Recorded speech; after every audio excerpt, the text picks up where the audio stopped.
Hi, good afternoon to all those rose lovers out there, and welcome back to my garden. The skies are blue, looking a bit promising.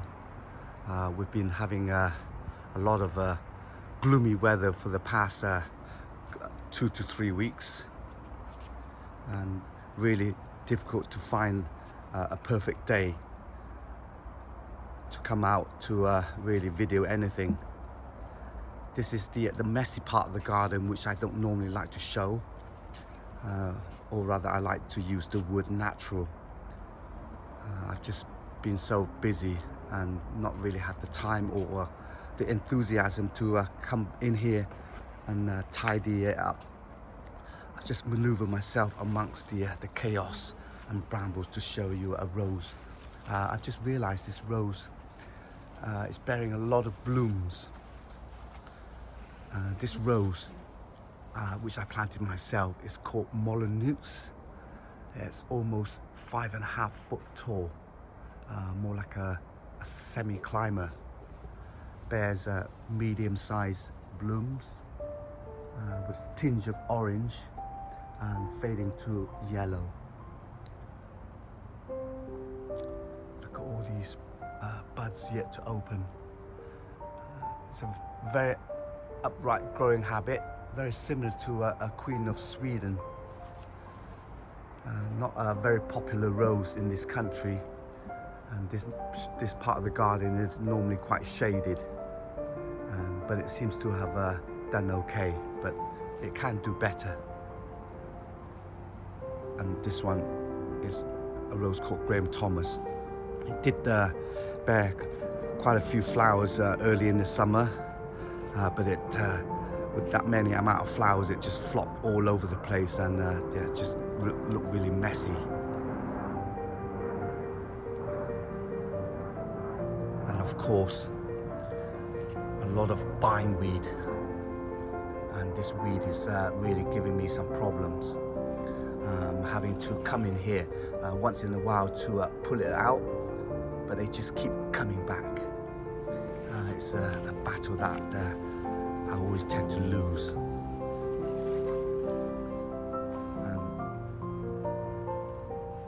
They're here all over the place. And at the back of the fence, I have a huge rose called Compassion. It's so big that I don't even know where it starts or ends. I don't feed this rose, and there's more bindweed. I need to start coming back in here and pulling it out. Just swing around and have a look at the garden from this angle. I used to envy a lot of some people with big gardens, but now I find having a big garden is just so much work and so much commitment. I'll show you more of this nasty bindweed.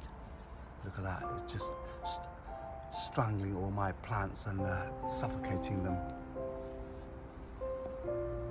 Yeah, as I said, big gardens are brilliant to look at, but there's just so much work and commitment involved.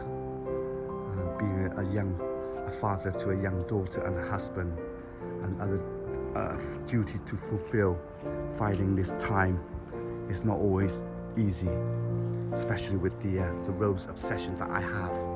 And going away in the height of summer is no longer an option. Wow, the sun is starting to come out for a change, a well-deserved sight. And some of the roses have managed to hold on to some of its first flush blooms, like Leonardo da Vinci here. Some roses did kind of suffer due to the extreme weather we've been having. As you can see, some of my roses have started to come out of a second dormancy period and getting ready for their second flush. What I've noticed, this cooler weather and wet weather have been favoured by some of the most of my roses. I've noticed a lot of roses have got fresh growth. Of course, these roses have all been dead-headed and fed, ready for their second flush of flowers. And today I want to take you on a journey to find 12 of the best repeat flowering roses in my garden. And of course, this will need to be done on different times and different intervals in order to give all my David Austin roses a good chance to compete. So this video will take some time to make.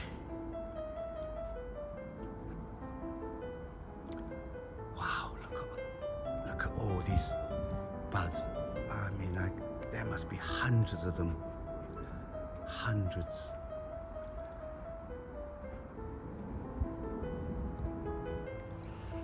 And up first is a rose called Royal Jubilee. She's the first rose that has so far given me an amazing second flush.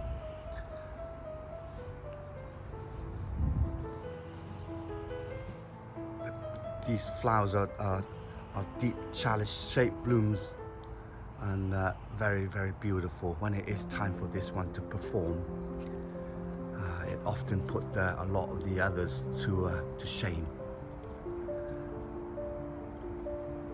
Yeah, this rose I think really should be more popular and more recognized.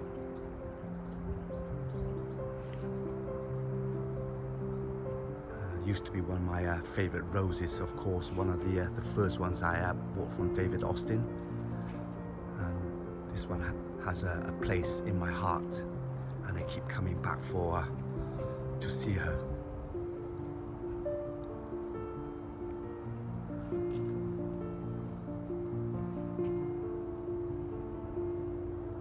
What an amazing rose.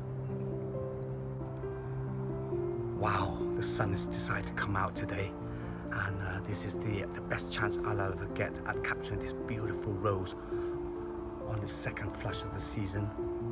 And as we are forecast for more rain in the next coming few days, and a magnificent variety called Gabriel Oak, bearing large, many-petaled rosette blooms. Her colour is a very deep pink, with the outer petals turning light pink over time. The beauty of these blooms is enhanced by a wonderful, strong, fruity fragrance. It's a very vigorous growth, forms a very shaped, broad, rounded shrub. And first introduced in 2019, and has been loved and favoured by many across the world. For a second flush, these blooms are pretty decent in size, but there are some smaller ones as well. And then next to that, I have a rose called Summer Romance, bred by Cordes. As we all know, Cordes are world famous breeders as well from Germany. And if I was to compare Cordes against a car, I would say it's a Volvo. It's very reliable, solid, and well built. But if I was to compare my DA Rose against a car, well, it's definitely a Ferrari for me. It's beautiful, elegant, and extravagant. But it does carry a very high maintenance bill. And for that reason, a lot of people are put off by growing roses like this. But for me, it's a challenge in itself, giving the right amount of TLC and tender loving care. They will produce beautiful blooms all throughout the summer. And for a second flush of flowers, this has been extremely impressive.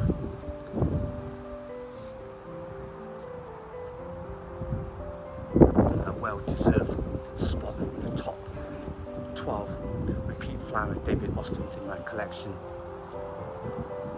and for many years to come.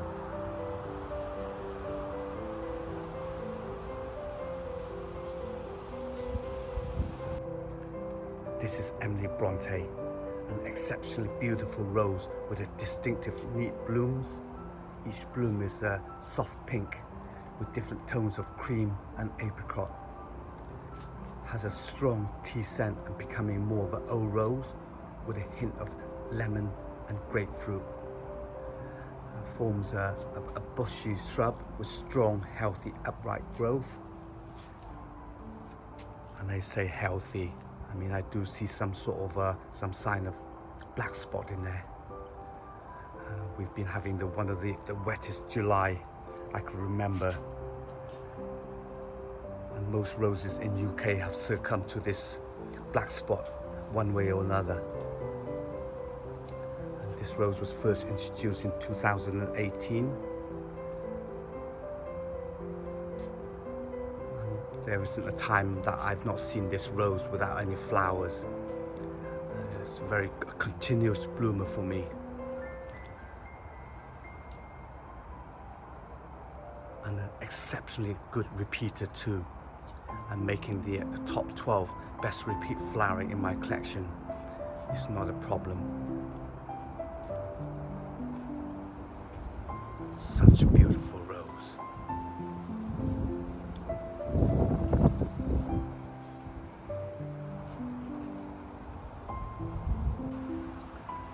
This is Gertrude Jekyll, a short climbing rose.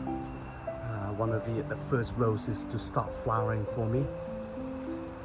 She bears large rosette-shaped blooms with a bright glowing pink. Has a very strong, perfectly balanced old rose scent, and is often described as being the quintessential old rose fragrance. And first introduced in 1986 and named after a famous garden designer, Gertrude Jekyll. She has been the most talked about and loved roses in UK, and probably voted as the best rose in UK. The foliage is very, very healthy and no sign of any disease or black spots.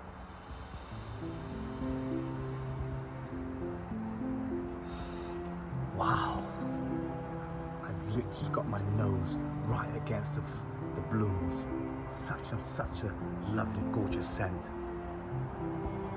And her flowers for a second flush is as impressive as the first flush. Very large in size. And making this one of the best repeat flowering roses in my collection, with a mesmerizing fragrance to match. I'm so happy that I've got this rose, and one of the best climbing roses in my opinion in David Austin's collection.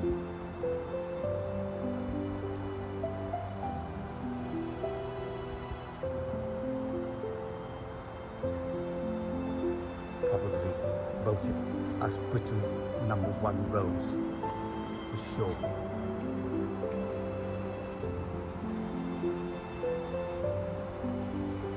And this rose is now a discontinued variety of David Austin, and she is of course called Lady Emma Hamilton.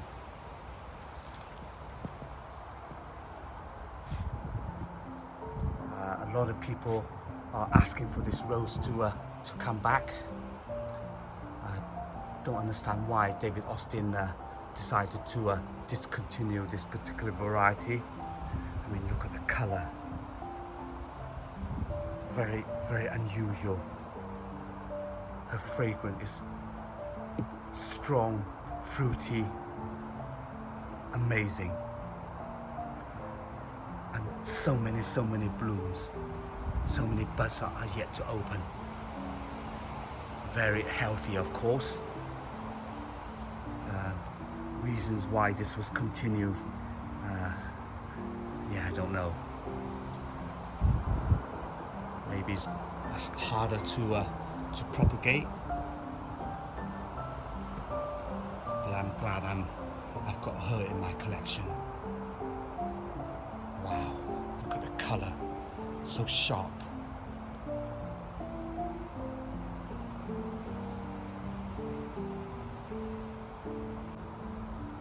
This isn't a David Austin variety, of course.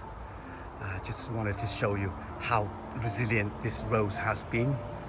And she is called Leonardo da Vinci. And I won't be including her on the best repeat flowering rose. But this rose has been so resilient. All the rain and all the wind hasn't dampened her spirit to perform.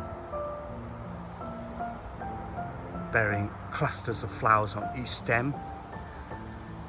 And very upright growth and very reliable. But if she did have a scent and was a David Austin variety, she'd definitely be in rank top 5 of roses in my garden. Wow, she is such a beautiful rose. So impressive. So good. And so beautiful.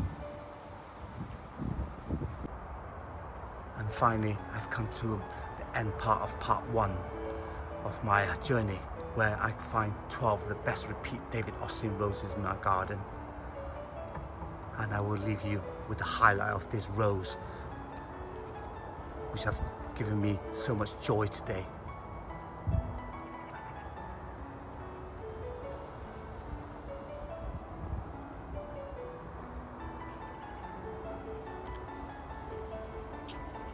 And I want to take this opportunity to thank everybody for joining me on this program. And I do hope you will all can join me again next time for the last part of my journey to find another 6 of the best repeat David Austin roses in my collection. And I hope you will all have a lovely day and take care of yourselves.